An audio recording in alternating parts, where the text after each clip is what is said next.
That's the sound of the police. Welcome to the Filmcast review of The Naked Gun. I'm going to read the plot summary of this movie from IMDb. Only one man has the particular set of skills to lead police squad and save the world, end quote. Naked Gun is Akiva Schaffer's requel, legacy-quel, reboot, sequel, however you want to call it, of the original Naked Gun movies. Liam Neeson stars as Frank Drebin's son, Devindra Hardawar. What did you think of this new take on this universe? I loved it. I think just like I've loved every single Akiva Schaffer movie, and I just want this guy to have a win. Come on, Popstar, Never Stop, Never Stopping is one of the best comedies made of the last few decades. Still holds up. But I loved Hot Rod. I've loved all the Lonely Island digital shorts. Like I've just loved what he and the Lonely Island crew have been doing. So yeah, I love this movie. I love the sensibility of it. It is a really smart reboot of The Naked Gun. I grew up in these movies, as I'm sure we all kind of did, and I saw those movies way before it was appropriate. But they were always funny, even when I didn't fully understand the jokes. And I think this keeps up the whole thing about these kinds of movies being joke machines, Jeff, like you were saying. Like it's just bit after bit with the barest like connective tissue, but all the bits are good and they're funny and weird, and this movie goes places that I would not have expected of the old movies, but I do expect when you let the folks who did Chippendales and Popstar, it goes weird in really hilarious ways. So I started this movie laughing and I did not stop laughing even till the very end of the credits. Like there's always some little bit of joy in this movie. I think Liam Neeson is a great, he is great as a comedic actor, as we saw in the Lego movies. He's essentially playing good cop, bad cop, right? And Pamela Anderson is a lot of fun too, because she is really clear on her comedic timing, right? Like she is somebody who knows like she's playing a femme fatale character, except it's getting a little different, and she's playing with that whole thing as well. So yeah, I loved it. I loved every moment of this movie, but I loved it even from the trailers. I kind of knew this was going to be a slam dunk, and I hope it does well because I want Akiva Schaffer and his whole crew. I want them making more movies. Yeah, I had a blast with this one as well. I'm very curious, Jeff Kanata, what did you think of The Naked Gun? Well, Dave, I guess you could say my thoughts on The Naked Gun are best summed up in the form of a limerick. Let's hear it, Jeff. I think I could chart on a graph how the first one and 2.5 infected my brain, and this new one contains great jokes to keep making me laugh. And, Devindra said it. That's all that matters. That's all that matters. And yet, it's harder than you think, right? Like this movie is it has that goofy sensibility that you guys know I love because I try to bring it to this show, much to your consternation, I'm sure. But the kind of jokes where somebody says you can't fight City Hall and somebody else says, yeah, it's a building.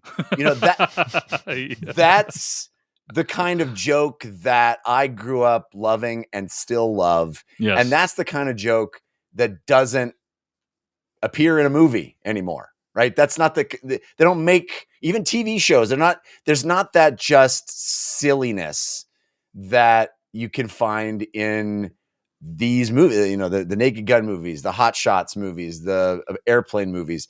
There was an entire sort of subgenre of comedy that was just about basically being silly, and I'm so happy to see it back. And like I said, it is a joke machine. None of the plot ultimately matters. And yet it's harder to pull this off. It's harder to nail that feeling, to get those rhythms right, to cast the right people, to get to shoot it in a way that it wouldn't all fall flat and just be stupid. I think this is a higher level of difficulty than it appears on the face of it. And they did it. They got it. They got it right. And, Leslie Nielsen is the patron saint of this style of deadpan, right? You don't get deadpan anymore. That's not what comedy is anymore. Just pure deadpan. We lived through an entire era of The Office where everybody's looking right at the camera and winking at you. And, deadpan is a sort of dying art. And I think it was very inspired to cast Liam Neeson in this part. We saw him sort of do a trial run in the Lego movies as the police officer in those movies. So you knew he could do it, but he proves a willingness to do anything, right? He proves a willingness to be a boob, on the big screen, which for an accomplished actor like Liam Neeson, that's just freaking Qui-Gon Jinn up there, bros. For a guy who's, had a storied career and done a lot, worked with the greats, he's worked with Martin Scorsese and, Steven Spielberg. This is freaking Schindler, right? And here he is willing to, in the first 2 minutes of this movie, he's in a little kid's school outfit, little girl's school dress, there's an extended series of poop jokes about him having diarrhea. It's like he's willing to do it. Yeah. He's willing to go there and be goofy and be the butt of the joke. And I love it. And I'm also super here for the Pamela Sance. Like Pamela Anderson having her day in the sun. She's great in this movie. And she has moments where she has to pull off some jokes. Some of my favorite jokes are her jokes. There's a joke about taking a seat that is so funny. I was doubled over in laughter a number of times in this movie. I had a great time watching it. I just am so pleased that this exists, and I really want more of this subgenre to come back. I want more of these kinds of movies. Give us a new Airplane movie. Give us a new some other. Just invent one to do this brand of humor, which I just adore and really think was done very well with The Naked Gun. A few observations, and then I think we can do spoilers and talk about some of our favorite gags from the movie. But one thing that I really appreciated about this movie is they revealed very few of the jokes in the trailers. And part of that I think is that the jokes wouldn't work very well in the trailers, right? Like you really need to be in the milieu of the movie. But I appreciate that, I had not seen over 90% of the jokes. Well, it's so joke dense. Right? Like the movie, trailers give away a lot of stuff, but there's just so much more. I don't even think they give away that much. I think most of the stuff the trailers give away is in the first, the opening sequence. 10 minutes of the movie. So I really appreciated that. I don't know about you guys, but I saw this with a big crowd. Yeah, me too. More people came out for this promo screening than for Fantastic Four. Make of that what you will. Wow. And it was like rolling waves of laughter, like so much laughter, like you would miss the next joke. That kind of laughter. And I really, really loved watching it with a crowd. So that is something I would recommend if you have the chance to see it in a theater. Definitely a comedy with a crowd. I mean, there's no better way to watch comedy, stand-up comedy, any kind of comedy is to laugh along with strangers. The other thing that I love about these kind of movies that you don't see in other kinds of movies is the joke that isn't what the scene is about, the joke that's happening in the background. Yeah. And I mean, Airplane did that so well. The Naked Gun movies did that so well.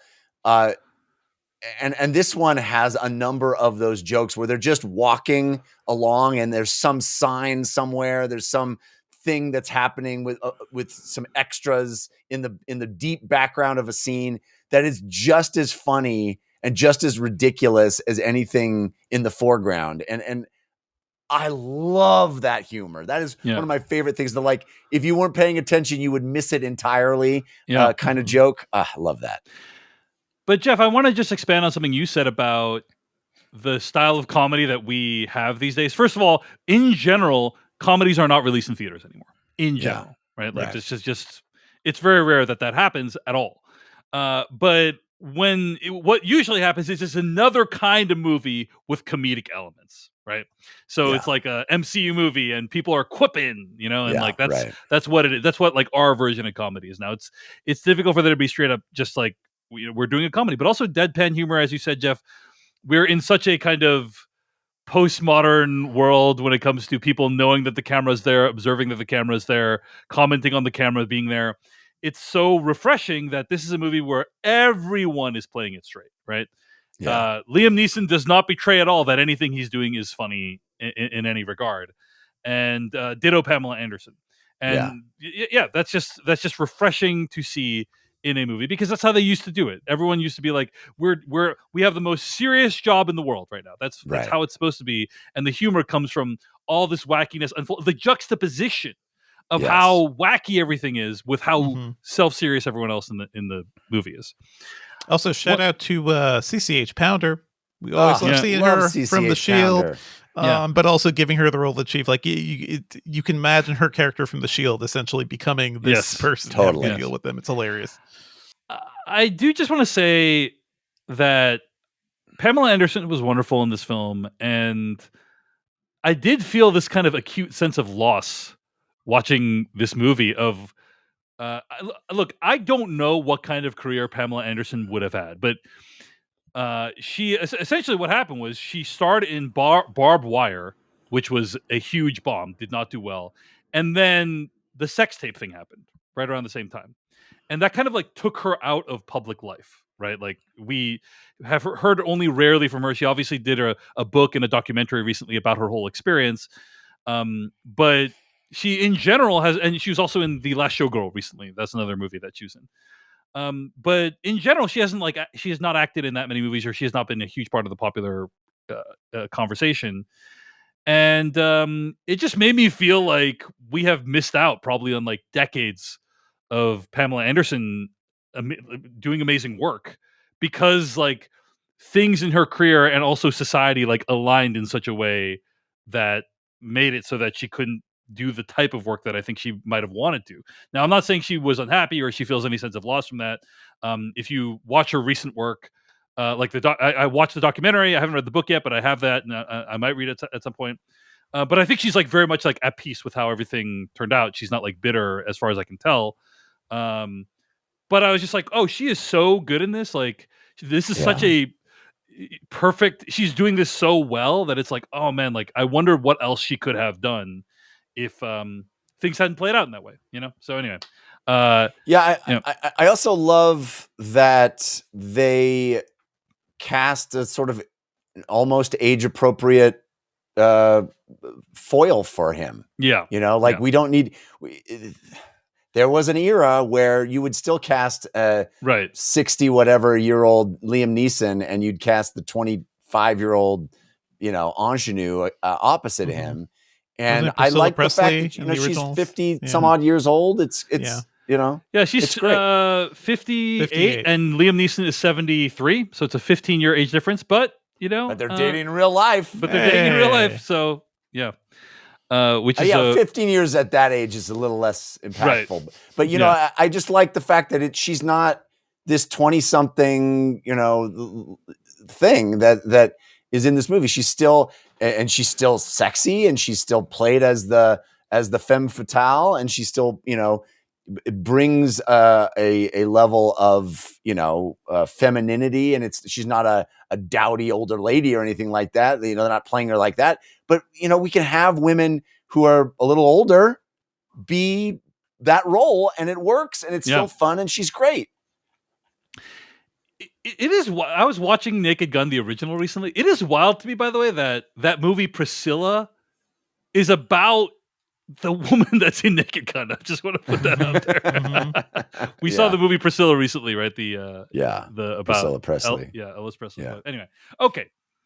Any other thoughts on Naked Gun before we get to spoilers? I mean, we just have to mention our favorite gags. That's all that's left to do. Really. The gags. All right, spoilers for the Naked Gun starting right now. All right, let's talk about some of our favorite jokes. I mean, the one made for us. The Naked Gun. Come on, there's one specific joke that is laser targeted at the film cast, and I knew when it was starting. I knew. Are they going to do it? Because they're going to do it. The framing and the set design was the same. But yes, there is a direct reference to the opening of Mission Impossible Fallout. In this movie, and they don't even say Mission Impossible or anything. Like, that's what's amazing about it. Is like you could. The gag works even if you've never seen Mission Impossible, and that's what's great about it. But yes, it is a almost 1-to-1 recreation of the opening of Mission Impossible. But Fallout. then they go on. They Naked Gun it to the point of absurdity. Yes. It's amazing. It's wonderful. It's wonderful. I love that. My favorite sequence is the snowman. Yeah. The snowman extended sequence it's a short film in the middle of this film that is so funny and so absurd and goes like it starts as one joke and then it changes into a different joke entirely and then kind of like lands on a third joke. It's so funny and I it's love so random. It's kind of a take on like in the original Naked Gun they had Frank Drebin and Priscilla Presley, you know, they kind of have like this day where they're going on a date together. So it's kind of like a take on that. But then it goes in just this hard left direction.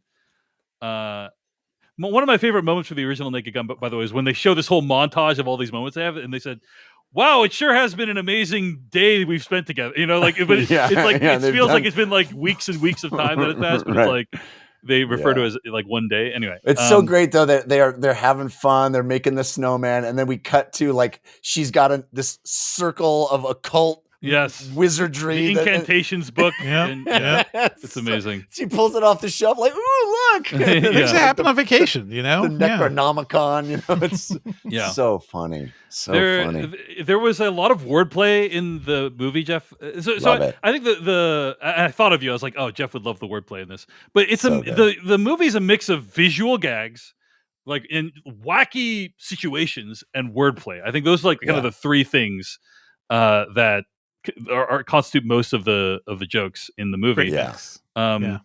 But what other things? Honestly, I was the car chase. Come on, the car chase, or like him escaping the self-driving car. But a classic movie scenario. We have never seen the windshield just slap back on.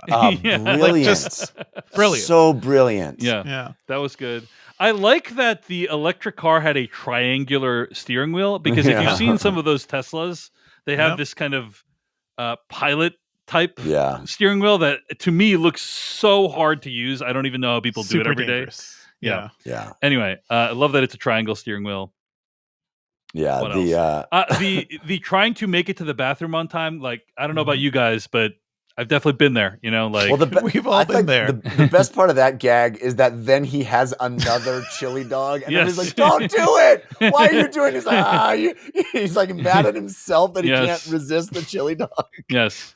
By the way, I wanted to throw a shout out for the Liam Neeson scene in, I think the show is Life's Too Short, the Ricky Gervais show. That's the one where he's doing improv. Yes. And that was when I first really realized that Liam Neeson was game to do anything. Like he's game to humiliate himself for the gag and doesn't even betray once that he kind of knows what he's doing. Yeah. Right? That's what I really appreciated. He never breaks character. Right? He never gives up the gag. Guys, extended monologue about TiVo in this movie. Yeah, great. Well, like, specifically keeping the TiVo offline, like just really specific. Gotta keep it offline. It's gonna update. Cable? Is that Ethernet cable? That's the Ethernet cable plugged into the router where the internet comes from. It's amazing. It's so deep down the rabbit hole of like so few people are going to get that. So few people would understand what the hell he's talking about. And they're all on this podcast. Buffy, Xander. They're all listening to this podcast.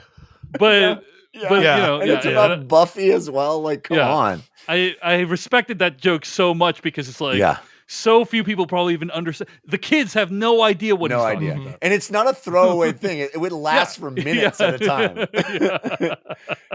There's a Spirit of Halloween joke, visual gag that's great. There's also another kind of joke in this movie that is in these kinds of movies that you never get anymore. And you know, it's not like my favorite kind of joke, but I just love that it exists. And that is we get to the crime scene and they got to pull the car out of the crime scene. And the way they do it is like a full-size grabber machine, like at an arcade.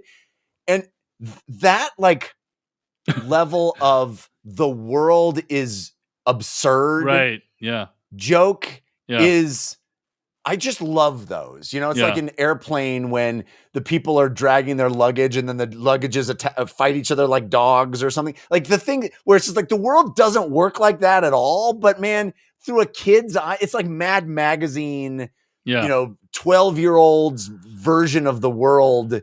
And I just love that kind of humor. And I love that it exists in this movie. probably one of the best lines of the movie. He's introducing Pamela Anderson's character. He says, "You've never met. Allow me to introduce Miss Cherry Roosevelt, fat bozo eating spaghetti." It's Yeah. like, And then we keep through the rest of the movie. Yeah, She's and like, it's Miss like- Spaghetti. Cherry Roosevelt was already great. Like that's what's Yeah. amazing about that. It's like Fat you could have bozo just stopped at Cherry Roosevelt. That's what's so amazing about that. he just identifies him as a fat bozo. I also like that the movie acknowledges O.J. Simpson was in those movies. Yes. You know? Yes. I thought very cleverly. Yeah. And I said it earlier, but the take a seat gag is funny as a wordplay, but then at the end when she's like, you know what, I think I will take it, and walks out just hitting everything along the way, just great. Yeah. The night vision infrared thing. That's classic Naked that- Gun. Just That dying. is, I'm yeah. dying Yeah. during that scene because it's so ridiculous. And the like joy that they have on their faces when we cut back to them, and they're just cleaning the house. They're Yeah. just so happy to be Yeah. cleaning the house. What's amazing about that is they can actually show that scene in the trailers too, because technically Yeah. nothing bad is happening. Or nothing untoward is happening in that. So I love that. Anyway, yeah, those are some of their favorite gags from. I the mean, Naked Gun. what a month for Paul Walter Hauser. Yes. Yeah. Bringing it. Mole Man himself.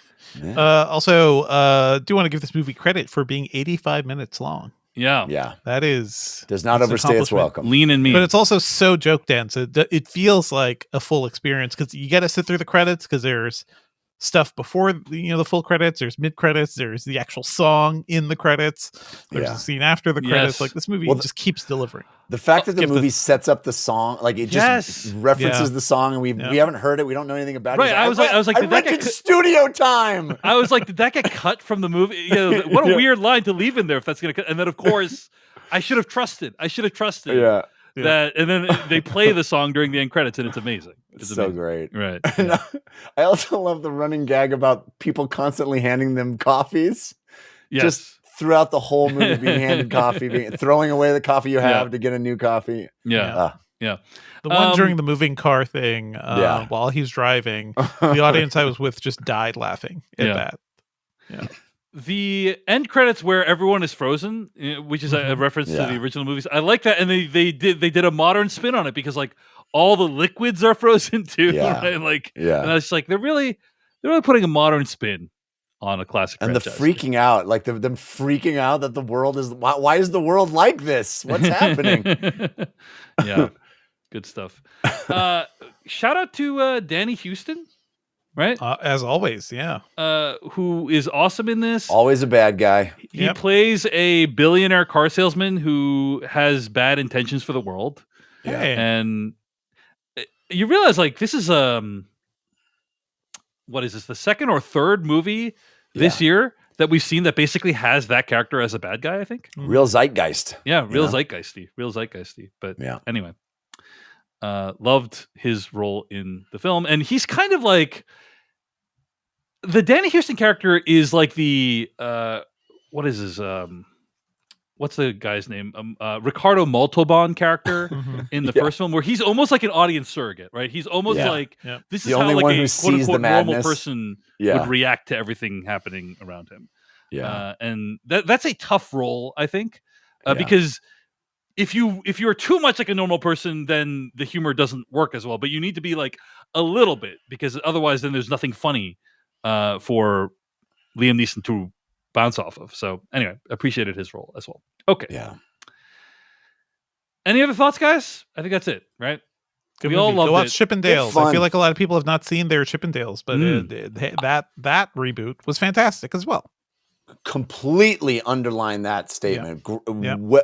I'm so glad you brought it up. That Chippendales is so much better than it has any right to be. John Mulaney as a voice. I mean, come on. It's so much funnier than it should be for what it is. It's really underrated. That is the Chippendale animated film, Chippendale Rescue Rangers animated Yeah. film 2022. I think it's on Disney Plus. Yeah. So funny, and so yeah. funny for adults. Like it is and it is about the movie industry. It's about the music industry. It's like, it's so smart and funny. I also want to shout out, I feel like very few people have actually seen Hot Rod, but that was Akiva Schaffer's first movie after like the SNL stuff started taking off. That movie is Andy Samberg having a fist fight with Ian McShane. That movie's a lot of fun. It is batshit and wild in way even crazier ways than this one. It's not fully like totally consistent, but I think it's a fun ride. So check out Hot Rod if you want to. At the end of the day, it is really impressive that Akiva Schaffer made a movie. Thank you so much for watching this video of the Filmcast. Check out these other videos that we have available, and be sure to hit like, subscribe, and hit that bell icon to get other videos from us in the future.